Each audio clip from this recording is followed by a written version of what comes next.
The air at the royal wedding shimmered with frost and fake smiles.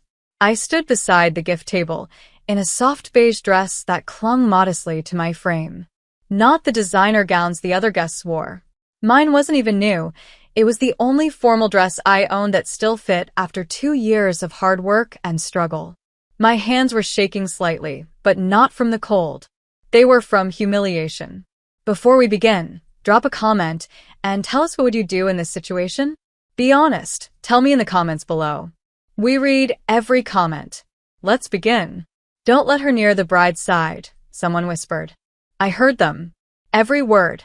It was my cousin Madison's wedding. An elaborate affair at the Monroe estate, an ivy-covered mansion in upstate New York. But no one cared that I was family. Not since I married young, worked as a housekeeper to survive, and didn't live up to the Monroe standards. The first blow came just after I tried to walk toward the cocktail area. My father. She's just the housemaid, he bellowed, slapping his whiskey glass down on the tray of a passing waiter. The sound cracked through the air, like a whip.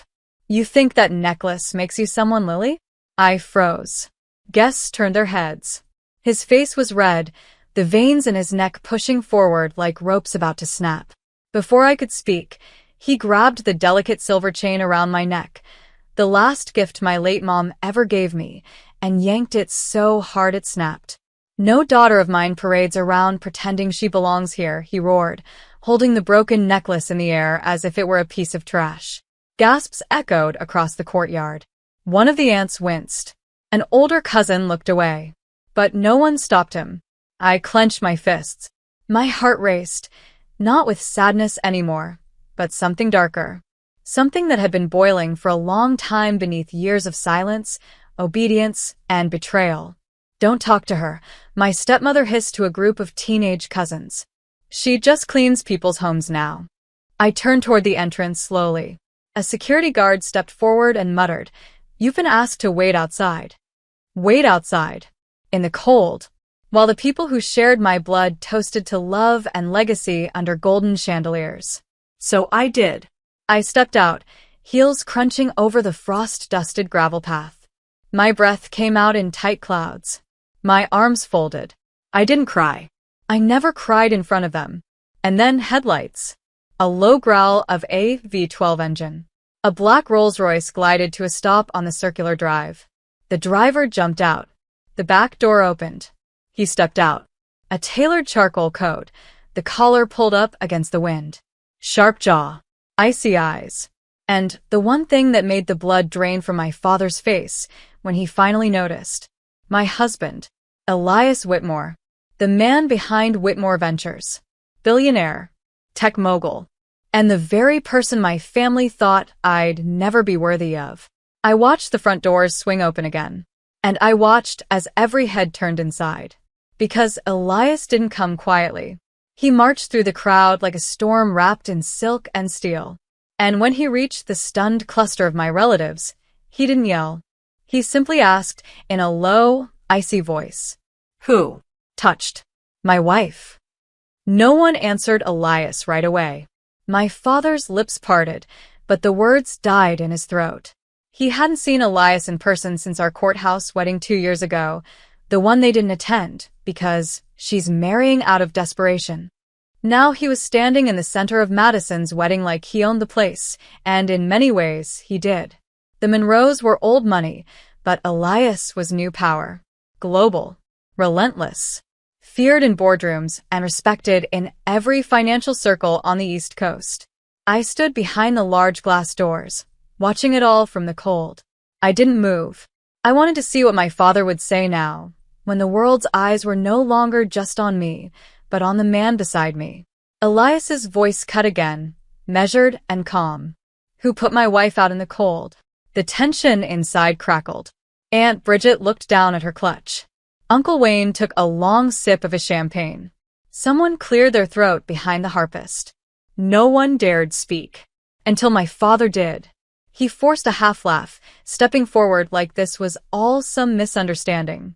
Elias, son, look, we didn't know she was she showed up dressed like. Elias raised a hand. Just one. And my father stopped talking.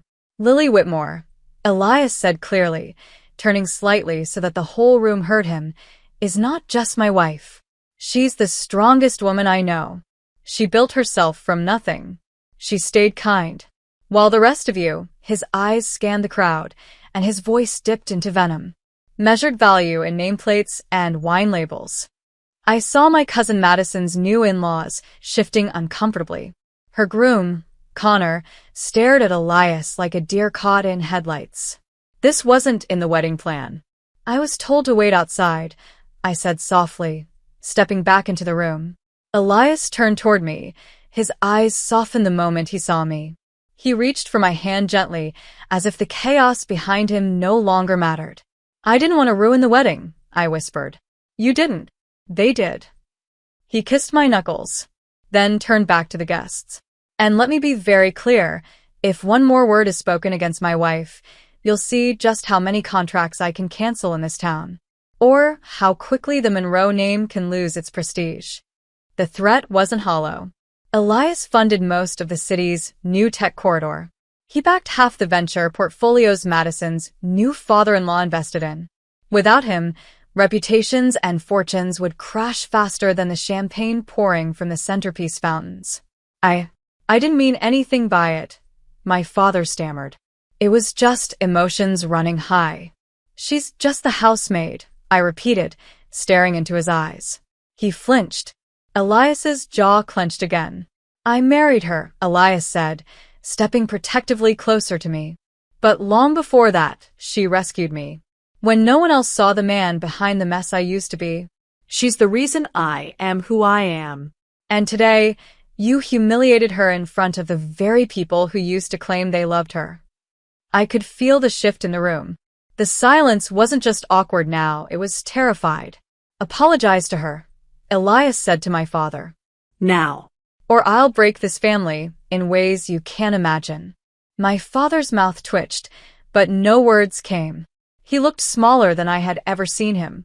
This was the man who once told me, "You'll always be nothing but a burden." The man who called my job low class, who sneered when I scrubbed restaurant floors to pay for nursing school, who said I was throwing my life away when I walked out with 2 suitcases and no backup plan. Now he stood in front of my husband, pale and quiet, the whole room watching him as if he were a stranger caught trespassing at his own family's wedding. He started, eyes darting around for someone to back him up. No one moved. Say it, Elias said again, calm but sharp. Not for me. For her.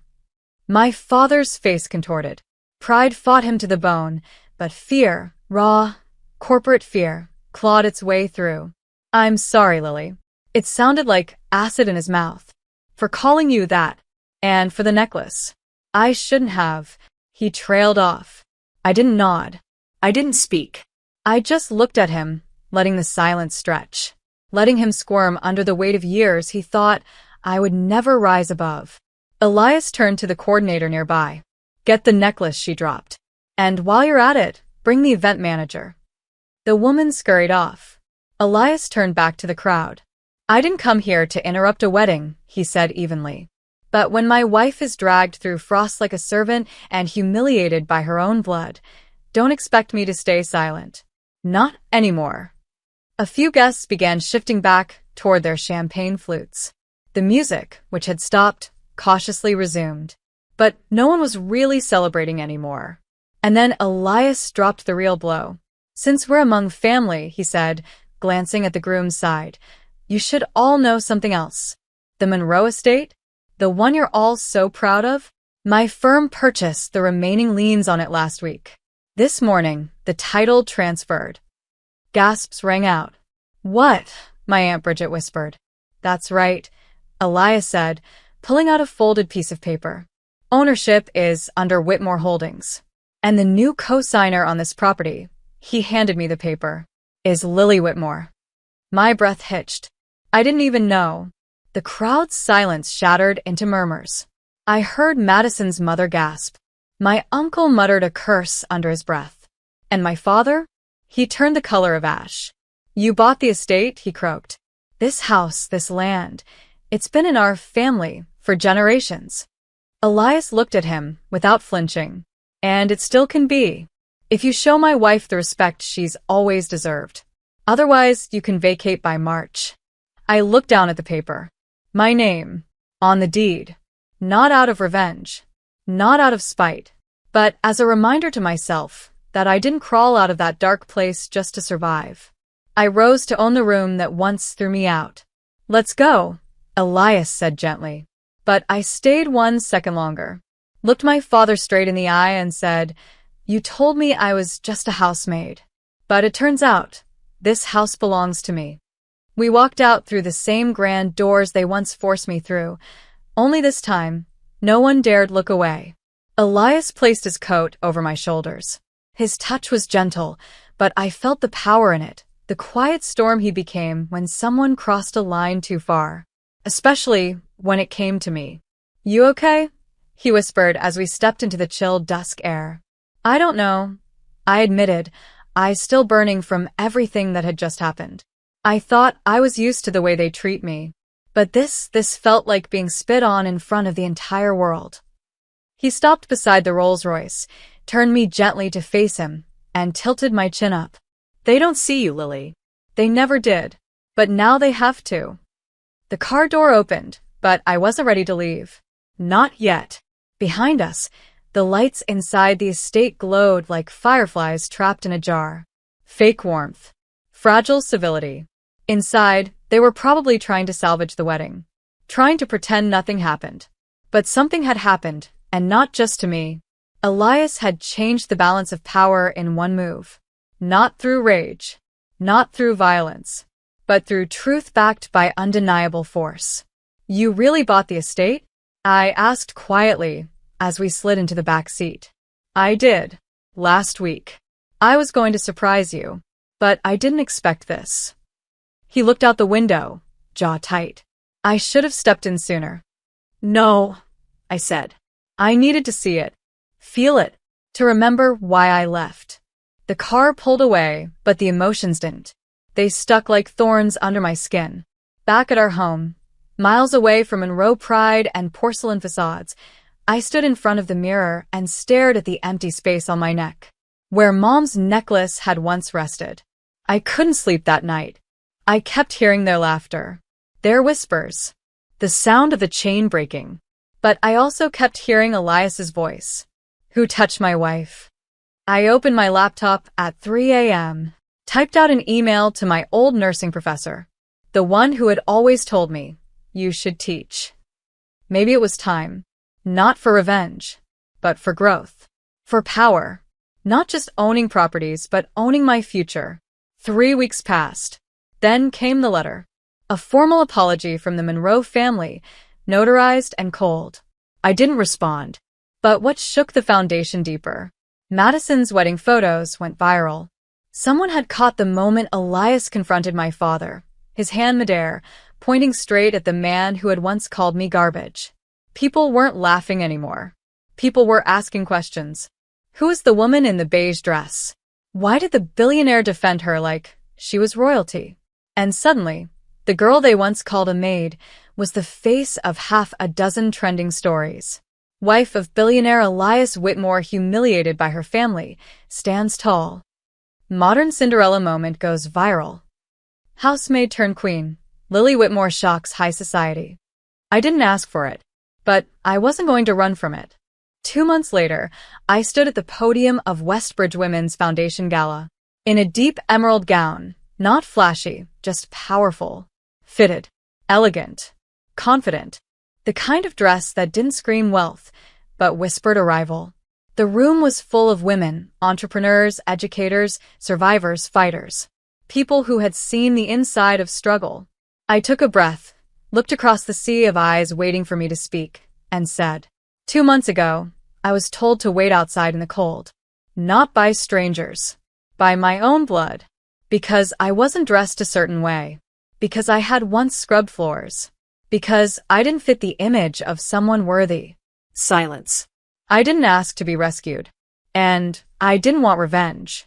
But that day reminded me of something deeper, that no matter how hard we work, the world will always have people who see us as what we were, not what we are. A few heads nodded. A few eyes missed it. I kept going. What changed my life wasn't just marrying someone powerful.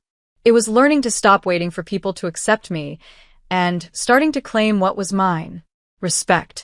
Space. Voice. The applause started slow, then rose into a warm thunder. After the event, a line of women waited just to speak to me. Some asked about Elias. Others didn't. They asked about starting over, about healing, about breaking generational patterns of silence. I left that night with something more powerful than pity or pity-driven praise. I left with influence. 2 days later, I returned to the Monroe estate. Not for a fight, for closure. Elias walked beside me, dressed casually this time. I wore no jewelry, just a plain navy blouse, jeans, and flats. My father answered the door. He looked older, thinner, like life had taken something out of him. "Lily," he said, voice hoarse. "I didn't ask to come in. I'm not here for revenge," I told him. "And I'm not here to forgive what isn't ready to be forgiven." He nodded slowly. "But I needed to see you with my own eyes. Not to hate you, but to let you know I've moved on. And this place." I turned to glance at the estate. "This place has nothing left that I need." He opened his mouth, maybe to apologize again. Or maybe to beg. I didn't give him the chance. I walked back to the car, where Elias waited with a soft smile. He reached over and squeezed my hand. "You sure?" "I'm sure," I said, because revenge wasn't owning the house. It was walking away from it without needing to prove I belonged. Today, I lecture at women's colleges. I mentor young girls who come from broken places. I'm building my own nonprofit for survivors of family abuse and neglect. And I'm finally using my voice, not to shout but to build. I never put Mom's necklace back together.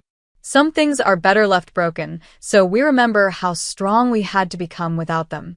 But I did keep one piece of it. And I had it embedded in a ring I now wear on my right hand.